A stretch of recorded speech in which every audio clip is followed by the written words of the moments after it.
There are exceptions, but if your title sequence is not epic, then you have failed. Hello, and welcome to The Movie Moment, the video series where we talk about the best movies from the past and the present. This is your host, your favorite man-child, Super Jesus Jackson. Today, we will be talking about the title sequence and probably more stuff from the 2019 film Joker. Of course, directed by Todd the Man Phillips. I watched Joker like 4 times in the theaters, okay? It was that good. And part of it was because of how the title sequence made me feel. For those that don't know what a title sequence is, it's basically the scene where the title of the movie shows up. Before we do begin though, please make sure to hit that like button at the end of the video if you enjoyed it, or dislike it if you didn't, or just subscribe because Joker. Hunka. God damn it. Alright, let's begin. So in the beginning we get the shot of the city and then we quickly zoom in on the action more. Kenny's music shop, going out of business, everything must go, definitely sets up the whole narrative of the movie, right? This whole movie is about the decaying middle and lower middle class. We see our Joker, Arthur Fleck, in a really drab clown costume. He's dancing and holding the sign for this music shop that he's working for, also displaying the message that everything must go. Which, by the way, before I continue, I must say that I love that the first scene in this movie, well, it's kind of technically the second scene, but it still is part of the first scene, I guess, because we're still getting credits. I don't know. It's technically the second scene, but, the second scene is where we get the title sequence, so. But yes, in this particular scene, I love how our Joker is a clown. And not like, Joker clown, but like a literal clown. I think it was an obvious yet clever idea to introduce the character of Joker as a clown. And of course, it makes sense why this particular clown would also go down the rabbit hole of being a stand-up comedian. That's really a positive for this whole movie, not just this scene. So moving on, we see the piano man playing the tune that Arthur is dancing to, and it's a very 1930s cheeky slapstick comedy type of theme song.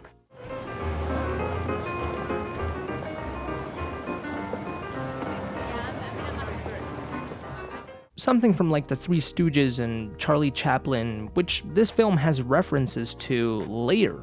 But it also makes sense in this particular scene because, well, you'll see. So Arthur is dancing and he gets his sign stolen by some group of teenagers and some kids. And this is a very important note. So just like we see the economic decline of Gotham City's people by the music store signs and Arthur's own sign, we also see, by witnessing the petty crime happening to Arthur, that the people of Gotham are not very good people. This is our raw introduction to the world of Gotham City, the city that would give us the Joker. It is, metaphorically, truly the toxic waste that bred the Joker in his comic book origin. And this city is so toxic, and this is how you know your city is really toxic, it's when literally children and teenagers are doing crime. That's how you know it's bad. If the children are far gone, then you know the adults are as well. Tackling another point, it was definitely important to see a crime happening to Arthur in this opening scene. We not only had to see the economic decline of the city through the signs, but we also had to see the awful crime that happens too. It's the only way it really makes sense. Crime usually lurks around poverty anyway. But we needed to see this happening right at the beginning to Arthur so that we can chain ourselves to this character. So that we can have sympathy for him and say, no, Arthur is not the bad guy of this story. It was essential. So Arthur is chasing these asshole kids through the streets of Gotham. The kids go into an alley, and you see the big kid is the one who's doing the big crime. He's the one running with the sign, and his little posse is following suit. He's got kids there, might I remind you. Kids. Yeah, Gotham City is screwed. So the big kid with the sign hides, and then...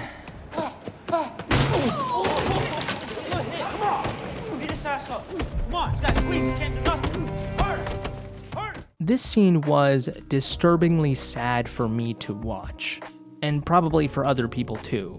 But mind you, this scene isn't even gory or bloody. It's not really anywhere close to the violence that this movie has later on in other scenes. But it's the one that hits me the most, because it's the most depressing one. Arthur here is a complete angel. He's a clown who's supposed to be a symbol of joy. He's just doing his job, which in Gotham City, not many people have a job, but he's smiling, dancing, and he gets his sign stolen, only to then humiliatingly get beat up and stolen from by a bunch of kids. Not even adults, kids. Kids who are supposed to be having fun, playing, but no. This was all a completely deliberate choice by the filmmakers to subvert and reject every possible ounce of goodness and wholesomeness this movie's events could have ever had a chance of having. And that's why this scene hits the hardest. God, I mean, Arthur's breaths and his gasps, his panting and his hyperventilation, his hand barely reaching to his broken sign, his hands in his crotch, a sign of weakness, like a dog hiding their tail. He's in the fetal position. He's got his hands covering his head when they're kicking him. His sign is broken, on the ground, in pieces, just like him. He's surrounded by trash on the ground all around him, just like he's on the ground, 'cause he's trash. It's all weakness. Seeing the powerful and the evil abuse the good and humble. That juxtaposition is the theme of this scene, and thus we get the title card. Boom. Boom. Right there. After I had all these terrible, powerful, and emotionally disturbed feelings in my body, I get hit with BAM! Joker. And the text fills up nearly the whole screen too. Which is brilliant. You know, someone behind the scenes went like, Hey Todd, how big do you want the title card in the opening sequence? And Todd was like, yes. And that was perfect because just like this scene and all the other disturbing scenes in this movie, the film forces you to see all of them in all their grotesque glory. It's very overt. And such is the title card. It's in your face, as big as can be.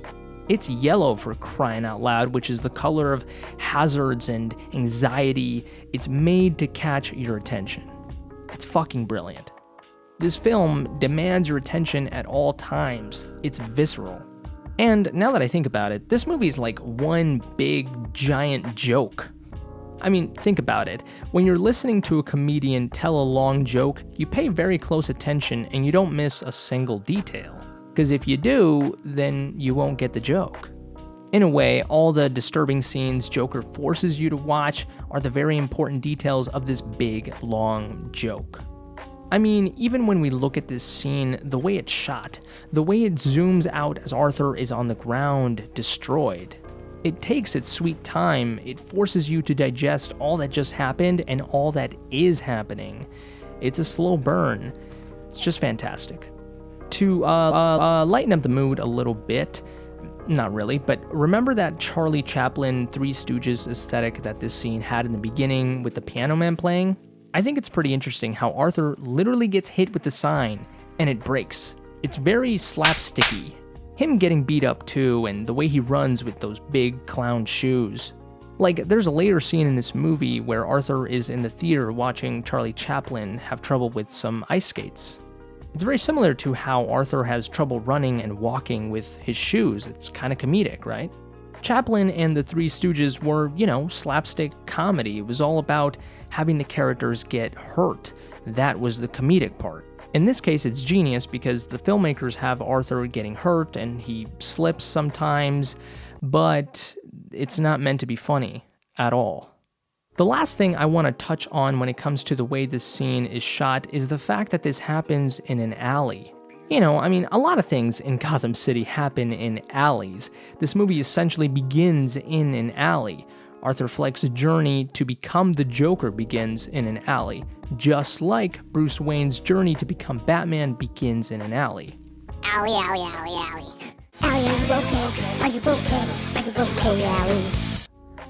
And interestingly, even in this movie, it sort of ends in an alley. And no, I'm not just talking about the Wayne's death at the end of this movie. I'm talking about when Joker's walking in the hallway of the mental institution. It's a corridor, the same shape as an alley. Of course, the difference here is Arthur's journey has ended. He's no longer on the ground, weak, powerless, and destroyed. He is up, even dancing a little bit, and he successfully, overruns the people that are chasing him. Instead of him chasing his foes, they're chasing him. He is now Joker. So, the music. The glorious music. Everybody knows the composer of this film did a masterful job. I mean, she won an Oscar for crying out loud. But yes, the music editing and the mixing in this scene in particular is wonderful. The music really begins when the kids start beating him up, but it's the way that the music mixes in with the natural ambient sound of the scene. Take a listen to the hit of the sign hitting Arthur and the certain percussive hits after it. They almost sync perfectly with the kicks of one of the kids.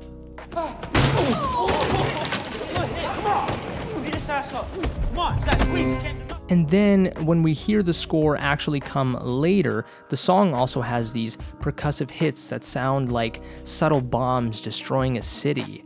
In this case, it's the kicks and hits that are defeating Arthur. Even the track on the soundtrack itself is called Defeated Clown. I just love how the natural sounds of the scene end up coinciding with the eventual arrival of the actual song in the scene. It even sounds the same if you really compare the sounds before and after.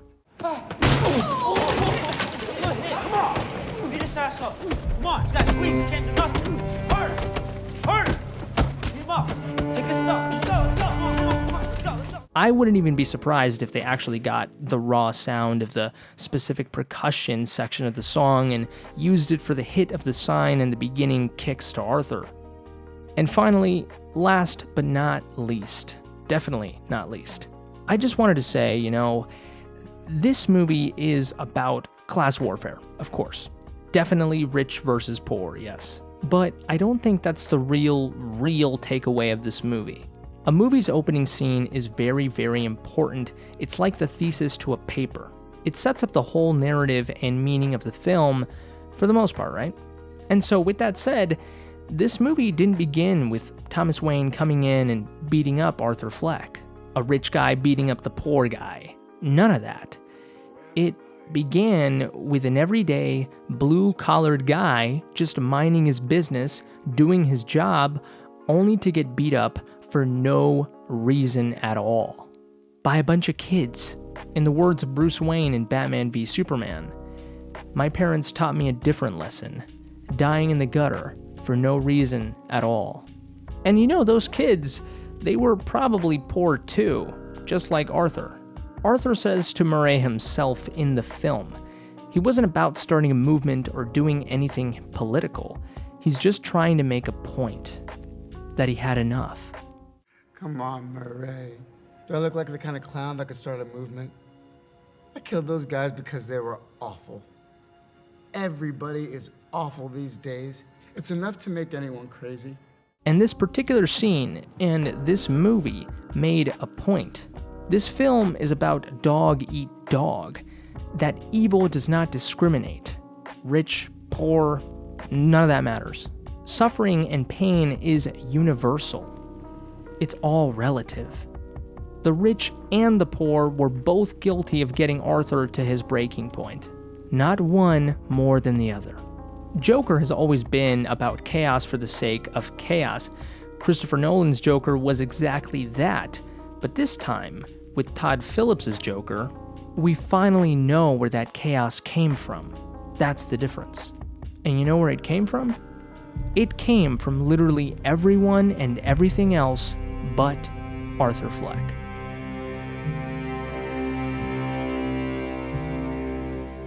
Hell, the birth of Joker is poor attacking the poor, and Batman's birth is the poor attacking the rich. People say that Joker is Batman's opposite, and I think this movie definitely proves that. Should I keep that? Yes or no? I don't know, it's pretty good.